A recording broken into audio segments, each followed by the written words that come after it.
I don't need to tell you this, but the work that you all do is amazing. And we got to experience in mass the Boys and Girls Club of America a couple weeks ago in San Diego at the national conference. Mhm. And I don't know what's going on, what's in the water. I know y'all have been around for a very long time.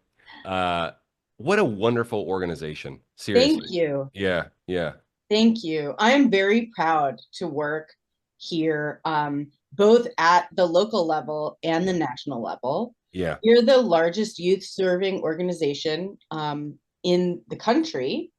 Uh, and, um, the YMCA is our cousin. Yeah. And I'm really proud how many young people we serve. Yeah. Yeah. It's amazing work that y'all are doing.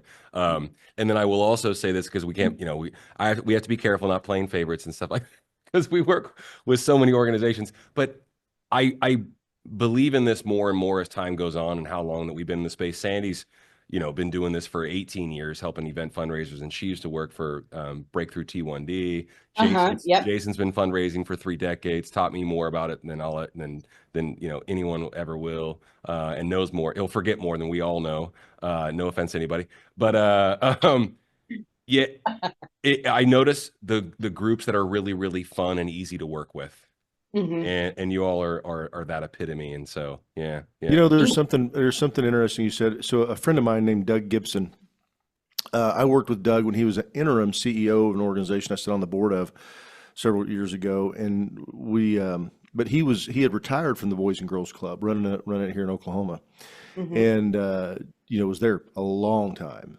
and just he was one of the most just thoughtful, smart, really, really smart, gentle people he's just a gentleman.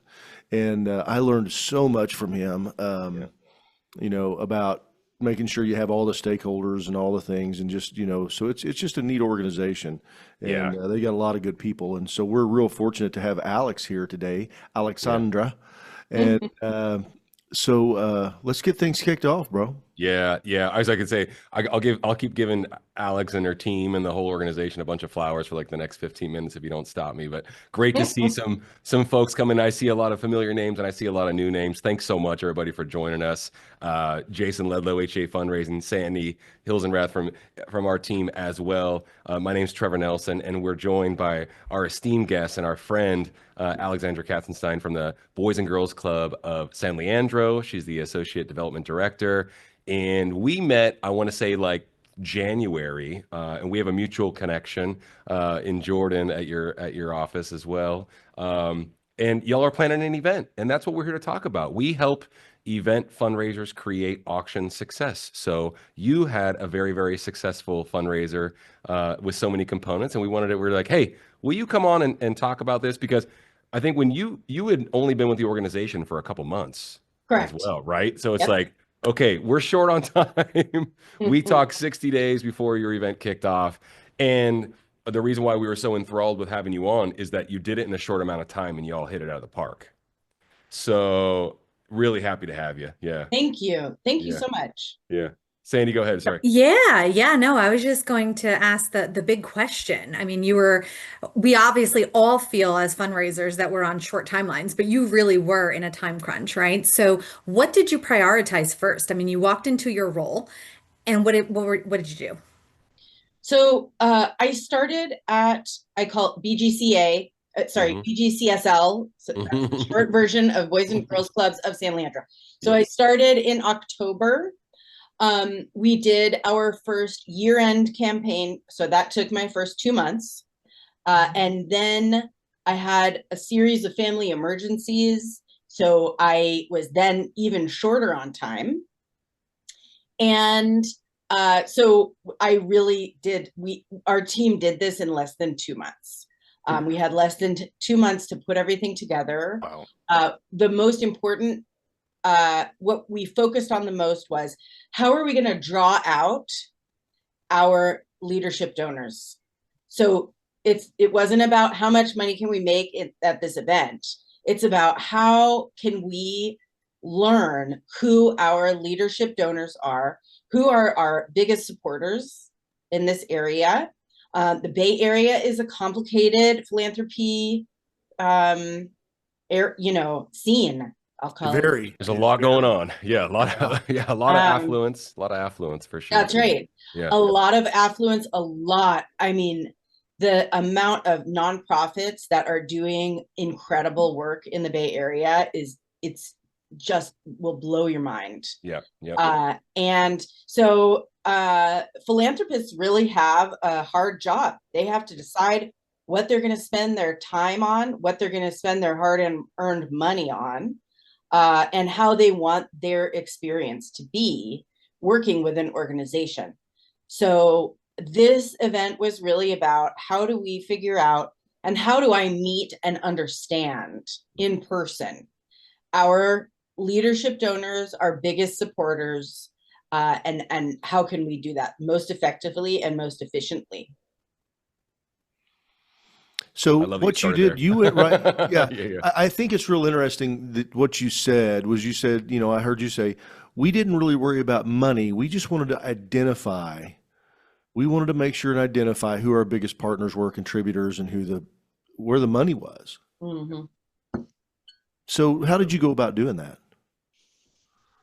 So for this event, we focused on, because this gala was not just a fundraiser, it was also a community event.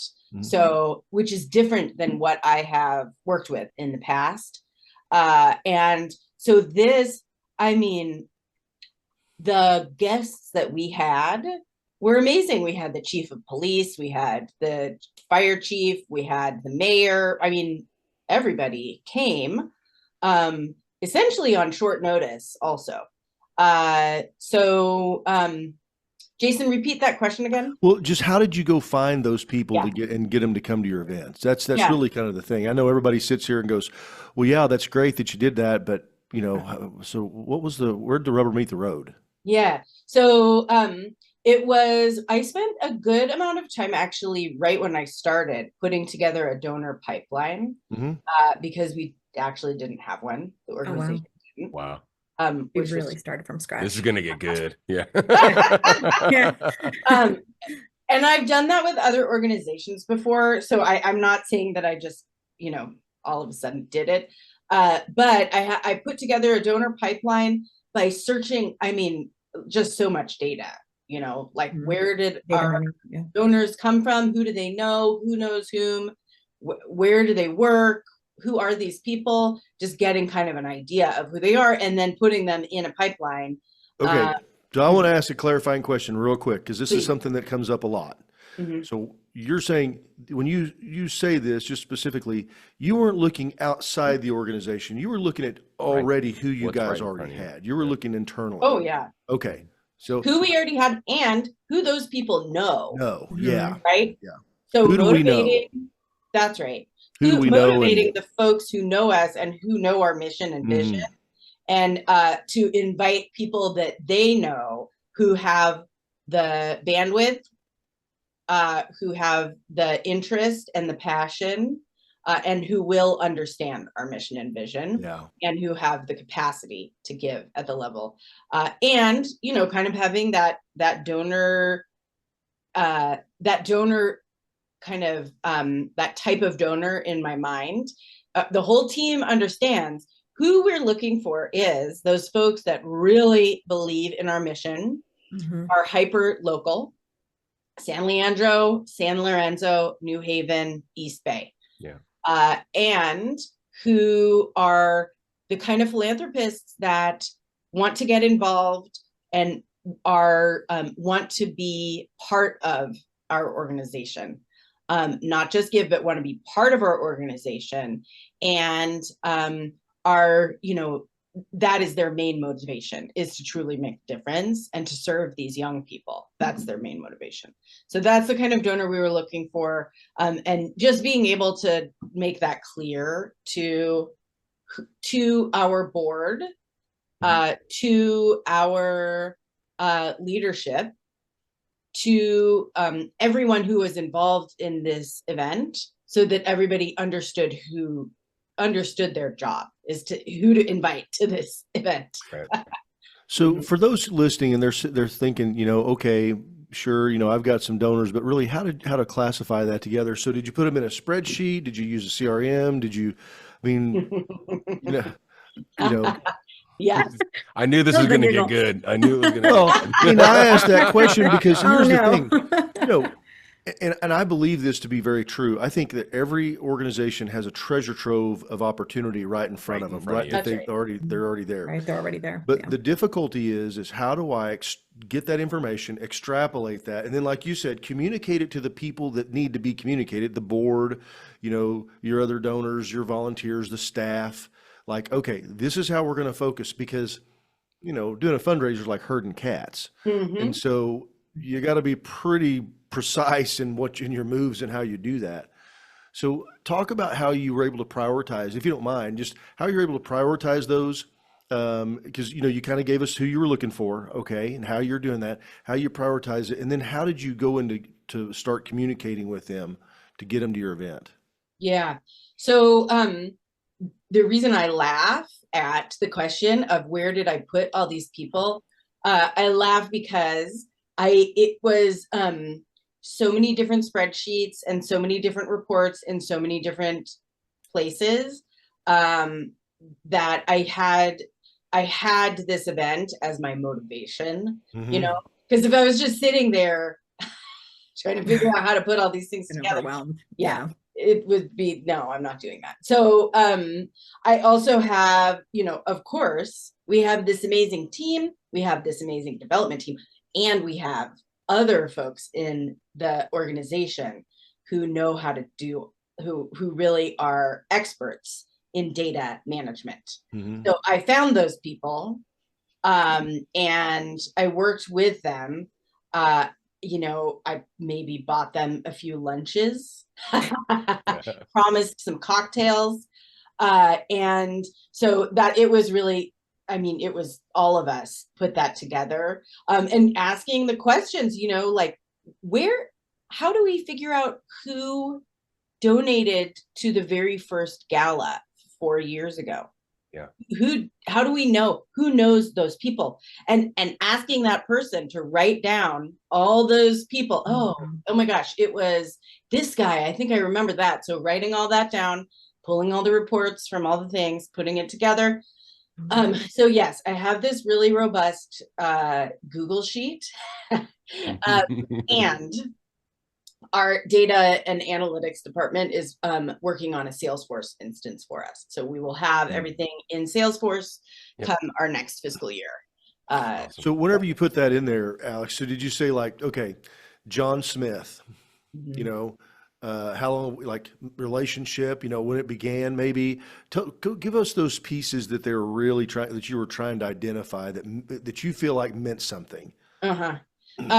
Well, I know we're going to have name and address and email and those kind of things, but there's other information I think that are really vital that we can take those. Yeah, the most important is anecdotally who is the most important person for us to reach out to. So I'm talking to folks that have worked at this organization for 30 years, and I'm trying to figure out who are the people that we need to make sure are at this event, and who do they know, and who knows whom, and what's the oldest company in this city. And so it's mainly anecdotally and just having columns for that. I have like, I don't even know how many columns I have in that crazy sheet. And then like so many tabs, but keeping track of A, anecdotally, who is the most important, B, obviously, what is the highest dollar amount that these folks have given anywhere in the past. And what events have they come to, things like that. I'm a huge fan of literally keeping track of everything. I love that. Yeah, definitely. Everything. The historical information is key, right? And then being able to filter it and sort it. So now, who did you engage in your outreach? Sorry, Jason, if you had a question to ask, but I'm curious, you have this list, you're ready to go, right? We need to call these people. Here are the 10 priorities. Yeah. Who did you engage? The board, committee? Yep. So we engaged the board. We have a gala committee. from the last year, which we didn't end up having for this year because there was not enough time. So I worked with them, the committee from last year, and really making it clear who we're looking to bring to this event. We reached out to all of our past sponsors from the last 4 years to invite them to participate, made it really clear why. And that's because of their ongoing support. So we reached out to everyone who had been involved in the past. We had a really beautiful sponsor sheet. We have this amazing marketing and communication director at our organization at CD who put that together. So really making the kind of, we made the kind of sponsorship offerings that we knew that the right kind of donor would be interested in, that would bring attention to that company or that individual, and a real PR opportunity for them. So all those sponsors from that, we reached out to the board, and then we reached out to all of the folks who we knew, dignitaries in the city of San Leandro, so who had known us. This club in San Leandro is 77 years old. We've been around for 77 years. Yeah. So everyone knows us. Yeah. And we just hadn't been able to capture that in the past. So there were just so many folks who knew who we were, and it was just about finding the right people. I love it. I love it. Fantastic. Well, so when you're doing this, what was once you had this list and you kind of knew, okay, I got the right people, I know who we want to go target, what was your most effective way that you were able to communicate with them? Because you know who you're going to say and you know what you're going to say to them. How was the best way for you guys that you found communicating? We did a lot of email communication, obviously, with really personal asks. So not like dear neighbor or anything like that. It was dear, Susan. And then, obviously some kind of communication at the beginning of the message that said, we would be so honored if you could come. Our CEO sent messages. And then, our board members were texting people, that's just, it's about direct outreach, personal outreach, and not running from a script. Love that. Love that. We had a question from Betsy. She said, just asked, would you be more specific about the offerings that you included in your sponsorships, for your sponsorships? Great question, Betsy. Yeah. Thank you. Yeah. Thank you, Betsy. So we had some offerings, that we were able to offer specifically. I know not everybody has this, but we have one of those big signs on the outside of our main club. We have a teen club that serves teens that was recently 5 years ago renovated. And so we have this huge kind of marquee sign. Yeah. So that was one of our big offerings for our presenting sponsor. So that was the $50,000 sponsor. That was the main kind of advertising, marketing. And so that was one of the good things. We had, we offered a bar sponsor. Smart. So we thought this would be the most popular, right? Okay. Everybody loves the bar. But then we realized the sponsor that had taken that sponsorship did not want to be associated with alcohol. Okay. And so yeah. Yeah. Herbal. Yeah. Very interesting. Yeah. Yeah. Okay. So we had to switch that up right away. Yeah. But in the future, what we learned, we always do an after action review of everything. exhaustingly. Yeah. And one of our takeaways was we had this amazing bar cart that our caterer had that was one of those little airplane bar carts, like Yeah. yeah. Very cool. Yeah. And so we had a bartender just zooming around with one of those in the event. And we had a lot of people mention that. So we're going to offer that as the sponsorship, but we'll offer it for different levels instead of just the one level like we did this year. So that'll be a popular one, I think, next year. We offered, of course, all the usual social posts, pictures with the teens, things like that. Newsletter. We have a really great newsletter. We have a good, our CEO is really a beautiful writer. So, being included in our newsletter, because of course our newsletter is many thousands of people, because we have not only our supporters, everybody who's an alumni, everybody who's been involved in the club, but also all the families and guardians and caretakers that are taking care of the 5,000 young people that we serve. So you really took advantage of what you guys already do. So it wasn't like you went out and found a bunch of stuff. You just said, look, we're just going to take all this stuff and really associate our sponsors with our organization and show that connection as an ongoing piece of it, not just, hey, we're going to put you in a program and it's one and done. Really to keep on going. Love it. So what was the most, okay, I got to come just real specific questions kind of to give us some basis. What was the most expensive sponsorship you asked for in your offering? And then what was the highest one what was the one that you got? Did you get it? Oh yeah, our highest was 50,000, and that's what we did get that. Okay. 50,000 presenting sponsor. Cool. What did you raise just like on the underwriting, on the other stuff that you were underwriting, like we were just talking about? How much? Like total, our net was 212. Pre-event? Post. Post. So that was total. All in. You raised almost $250,000. Wow, that's good. Yeah, I mean, it was. We have a much larger goal for this next year, because, like I said, this was a month and a half, 2 months. Right. Yeah. So our goal was to identify those people.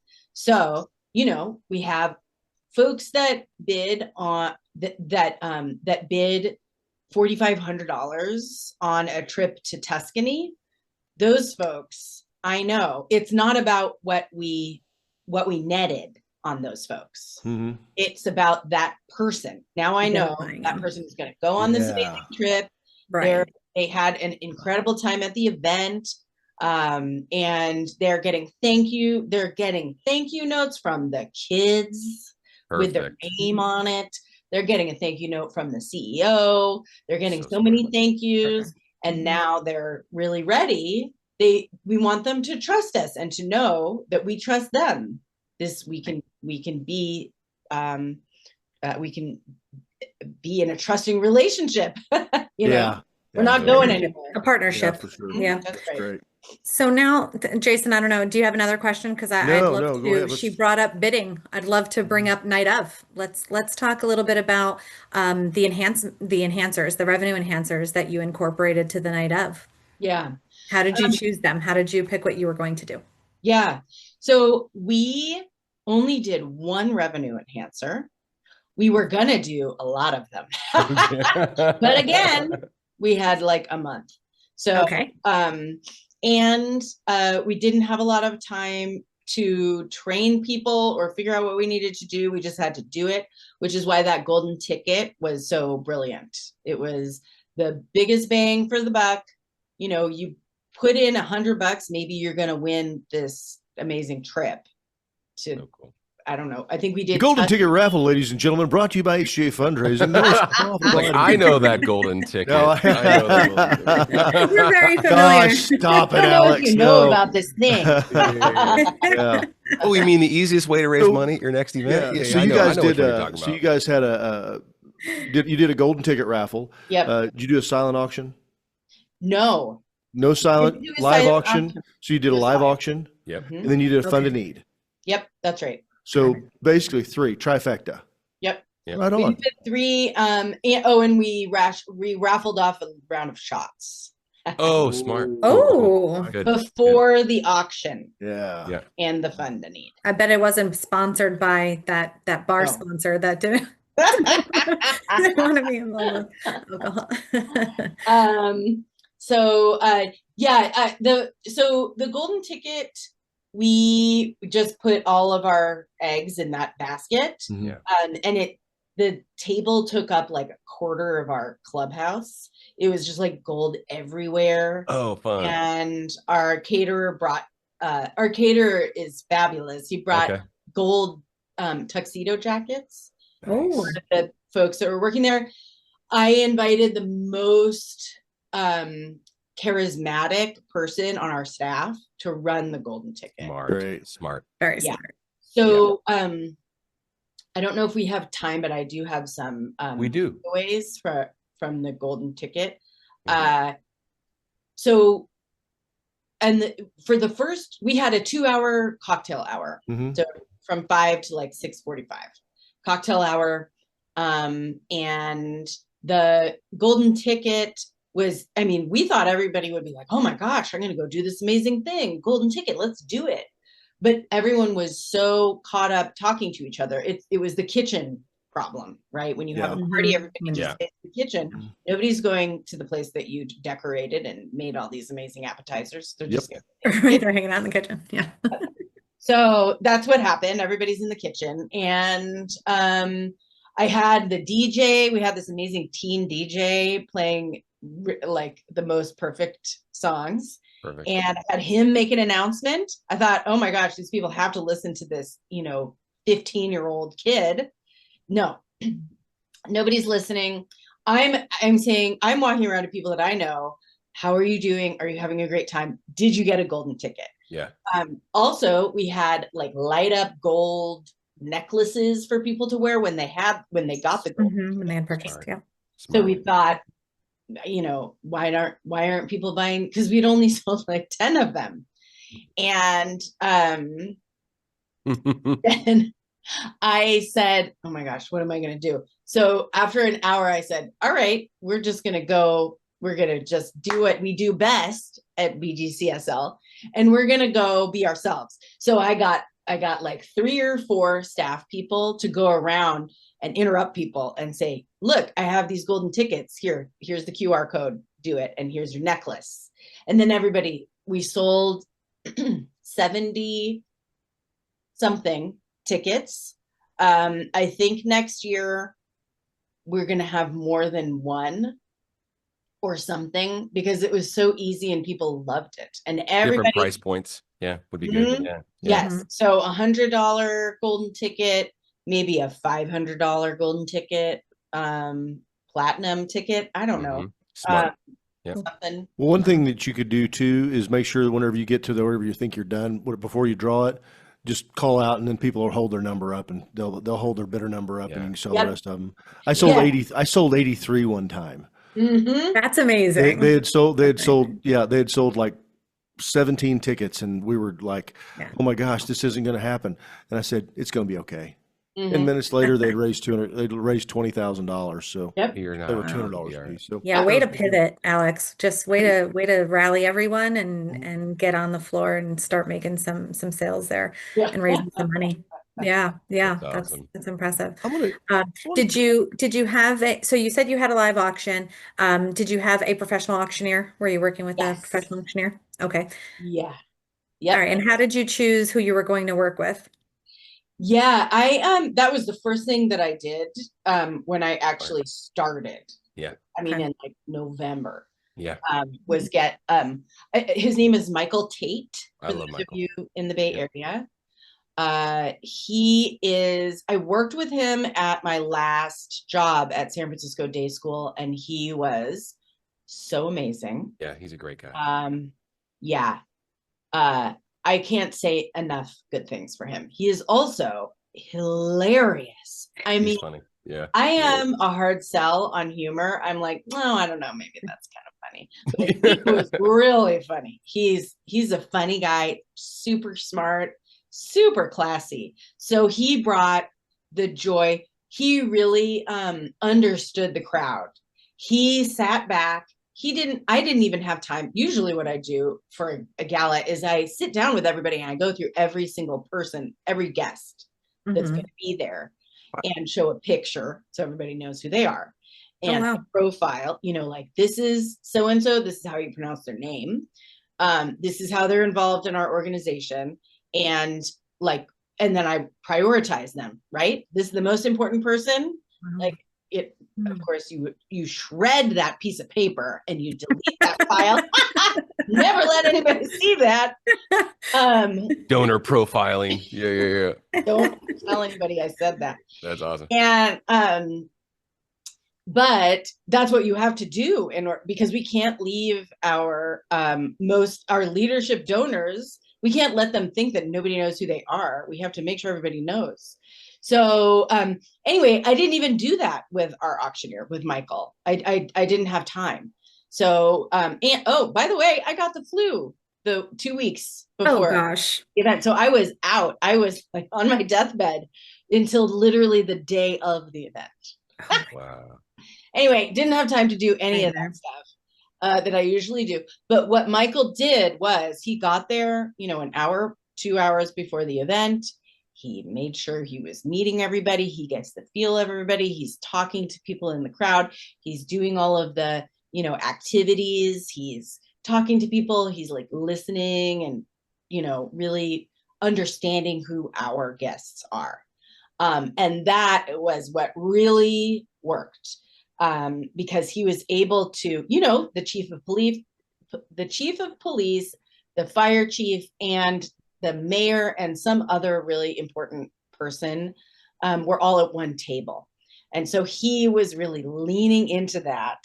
And you could see, I mean, I can see by my list of who donated what, how that worked. Yeah. It's just, he made them feel so at home and so comfortable, and everybody was laughing hysterically. And he was fast, but not too fast. So he brought the classy and the humor, and he really, I mean, he's a real professional. I think what you just said, just that last word is the key. There are some real professionals, and you know, and I've been kind of in all this for doing it for a long time, like I did. Because sometimes, you know, some of the auctioneers are like, yeah, I'm just going to show up. I don't need whatever. Just give it to me. I'm going to go sell it and get it done. And I got to admit, I was there, you know, a few times over the last 3 decades, or during the 3 decades that I did it. Well, there might be some times where that might have been my approach. But what you find is the folks that really get it, and they don't have to be just benefit auctioneers. There's just pros, but they really want to know who's in the room. How can I be of impact? What is our goal? What are we trying to do? All those things. If you've got somebody and they're not asking those questions, you might have the wrong person behind the microphone. Yep. Because good auctioneers aren't cheap, and cheap auctioneers aren't good. And just, there's a lot, but there's also a lot more to it than just having a great bid roll. I can't emphasize that enough. We see it because in all the events around all over the country, you know, we see it all the time. I'm going to go back to people. I want to go back to pre-event for just a little bit. And I think there's something, you know, you talked about having this. One of the things you said, 2 things, and I wrote them down because I thought this was, you mentioned competition. There's a lot of competition in your area in the nonprofit sector. Okay, correct? Yes, absolutely. So with that in mind, because I hear that a lot when I'm talking to somebody or coaching somebody or working, they're going, well, you know, there's a lot of nonprofits around here. There's a lot of stuff. How do you, Alex, manage through those expectations, thoughts, processes, and pieces to deal with that? I mean, it really, what's interesting is, I mean, I've been in the Bay Area for 25 years. I know a lot of these organizations. I have friends who are in parts of these organizations. So I just kind of have been paying attention to what's happening. But there are some things that you can learn as a new person. And that's what I experienced in San Leandro, because I didn't know that much about San Leandro until I started working there. And what I realized when I started working there was it's San Leandro.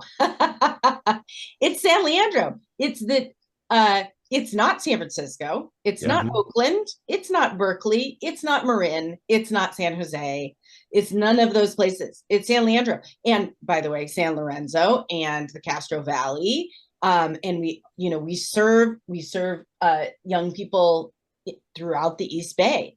And so it's really about hyper local, being the people that we are, learning about the history of the organization. Even if it's 2 years old, we still want to know what is every single thing that has happened. I am like looking through, I found archives from the 50s, newspaper clippings on the club from the 50s. I found the son of the guy that ran the club in the 70s. Wow. So just being in touch with these folks and meeting them and talking to them, and So I love what So you good. said, hyper local. Yep. Hyper local. Start So there. first thing is, who do we know? Who do we know that's right here that wants to make an impact in our community? Because that's really where the meat and potatoes is, correct? oh yeah, absolutely. Yeah. That's really good. Thank And you. how well you can get to know them. There's a theme. I'm speaking a little bit out of turn. We have more questions and a call to questions, actually, everybody that's here right now. If you want to hit Alex with some questions while we have her. I love what you said. It's like you said this multiple times, and it's the greatest like LinkedIn posts that I've seen recently, and the brightest minds that I've spoken to since we've even been in fundraising have said, focus on people and the money will follow. Oh yeah. And you just ripped the Band-Aid right off when we started, though, 30 minutes ago. And you're like, we didn't even worry about the money. I didn't have time. You know what I had to do? I had to work with the people. And it's just like, that's just a common theme throughout this entire conversation. And that is that's where the gold is. It's so good. So good. So Absolutely. putting this together and you kind of told us, you said, hey, we wound up raising $212,000 net. What were some things like when you kind of went back and did your autopsy, as you talked about, and you did the after action report? What did you see that, okay, wow, where we really nailed it? And I'm going to just, it's yours, you can pick. What's something that you feel like you really nailed it on, got it right? And what's something, boy, that just was awful. Yeah. Oh man, the after action reviews are so exhaustive. So from our guests, and from our staff, and from our alumni, and from our board, the best thing was everybody had a great time. It was an amazing party. Everybody was just on point. It was a really BGCSL party. So there were not any cringe moments. Everybody was just having a great time. So that is really what went well. Everybody said it was the best one ever, the best event ever. And that was just hands down best win. Wow. That's awesome. Everybody said just the puzzle pieces that went into that were our speakers. We had our one of the Boys and Girls Club alumni who lives in San Leandro and is really dedicated to serving the young people of San Leandro is Carl Perazzo. He's the percussionist for Santana, which is another local band. Come on. That's awesome. Wow. So he spoke. He was good guy to incredible. know. Good guy to know. Yeah. So he was incredible. Our CEO is an incredible speaker. Our board chair is an incredible speaker. We had, and obviously our auctioneer, and also the way that the program was put together was very professional and seamless. I have to say that HGA gave us some really great photos, and I mean, everything that we needed for all of the auction items we had already, because we got it from you guys. It was easy. It was sent immediately. We had it. We didn't even have to think about it. We had all of the notes for our auctioneer from you guys. So I didn't have to like make a video or any of that other stuff that I've had to do in the past. So that was seamless. Our marketing and communications worked with our AV person to make sure everything was super on point, on time. Yeah. Everything, those videos and those photos, everything. So that's what I think played into that. We also obviously like had our teens there who were doing what they do. They were showing everybody what we do at the club. Yeah. And that's what everybody was really excited about. And then I think our biggest loss was that we just didn't have enough time. I mean, if we made that much and we did that well in 2 months, I mean, I'm really excited about next year. Like we really just, it wasn't, I think our biggest loss was that we didn't make enough money. It's not about the money, but it's about the money, Sure. Absolutely. So, and there were a lot of folks who couldn't participate because it was too late. Like we had a lot of sponsors that I could have reached out to, folks that I know, folks that other people know. They talked to them and they said, we put our budget together like last year, but there's no way we can do this. Right. So I think that was our biggest loss. So speaking of that, so when are you going to start planning for next year? I was going to ask that too, Jason. already have. That was my next question. Oh, well, it was a deal. I wanted to see what she was going to say. And what did you say again, Alex? We started the next day. Yeah. Nice. Yeah. The day after the event.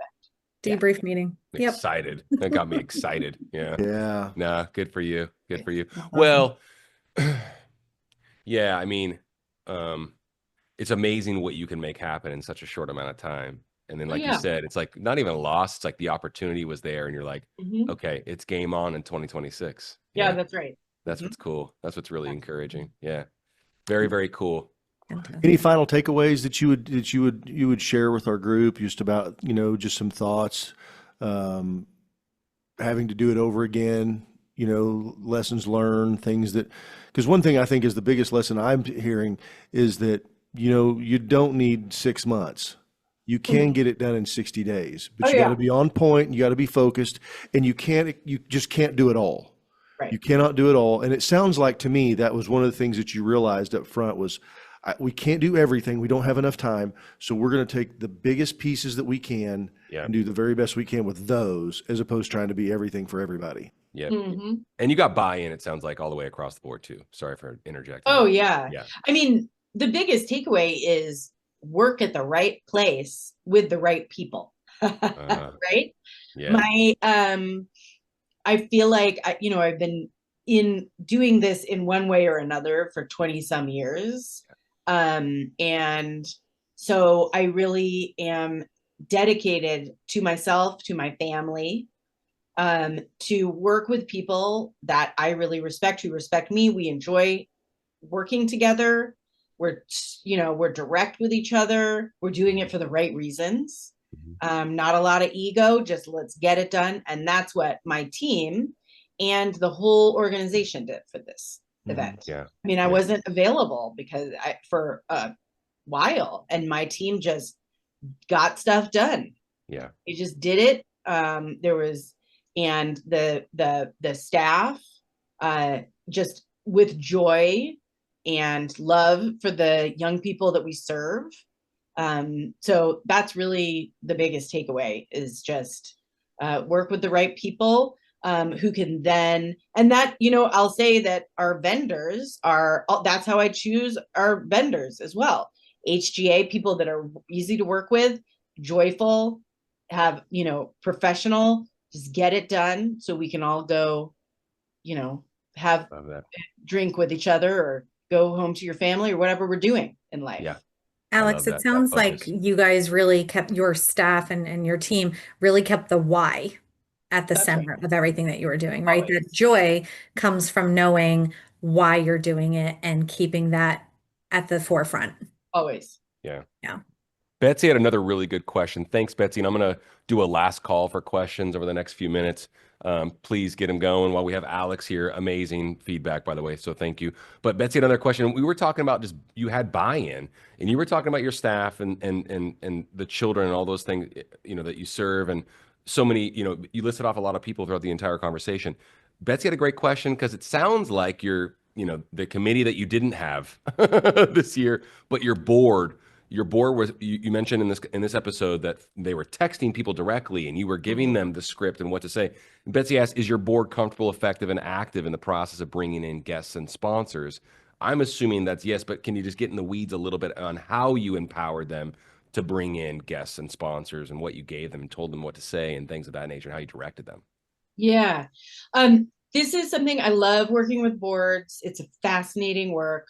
And that's another part of how I choose who I work with, is always the board, right? Our board, again, we've been around for 77 years, so not all boards are like this. One of our alumni is our board chair. So he is fully in his, he went to this club when he was a kid. So that is a huge advantage that we have. So that's the why that he's there.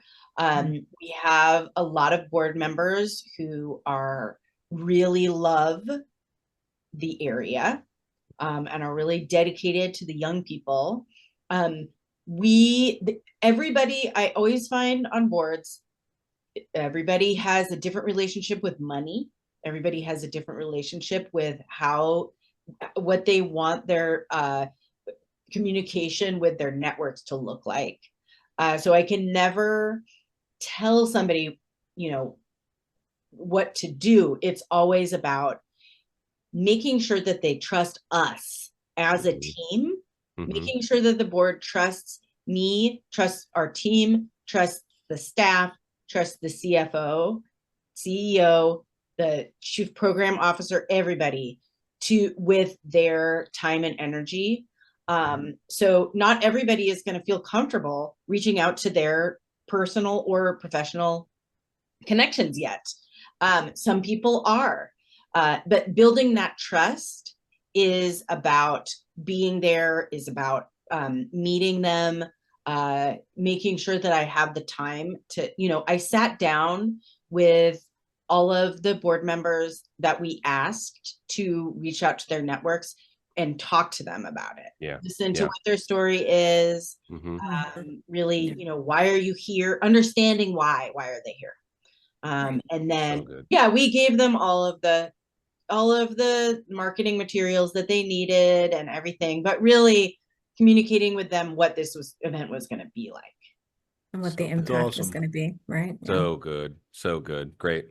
And you said something beautiful too.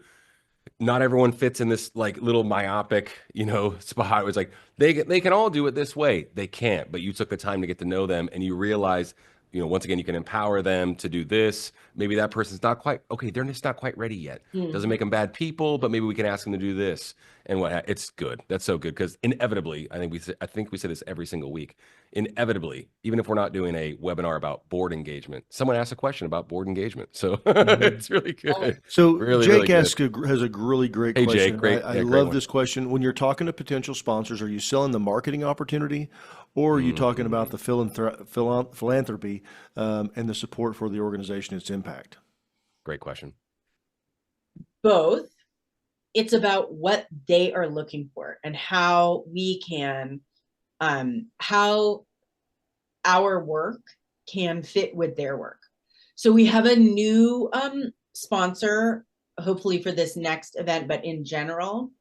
And they have a workforce development initiative that they're working on in the area. So it's about understanding what that initiative is about. What is their philanthropic philosophy? What is that organization's philanthropic philosophy? Sometimes it's written on their website, and they've thought about it a lot and it's out there. sometimes it's just talking about that person. So that's how they want to be seen, and that's how they're marketing themselves, and that's how what they want people to see about them and their organization or their company or corporation. So so yes, it's everything. So Yeah.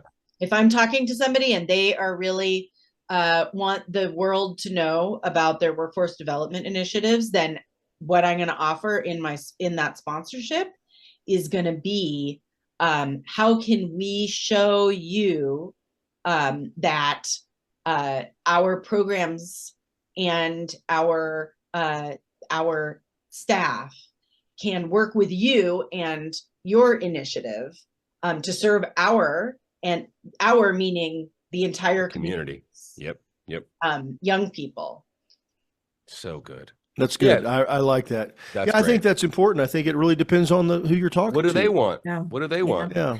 That You know initial what I question, mean? that Yeah. initial conversation should be more question asking, right? Than Oh, saying, here's what our sponsorship looks oh, like, here's what we're offering you. Should definitely be, information gathering from them and what are your objectives?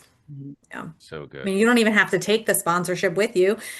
Gather the information and say, okay, I'm going to follow up, with yeah, these things. always. And so, Good yeah, call. yeah. Yeah, good call. Sounds small. That's huge. It's interesting.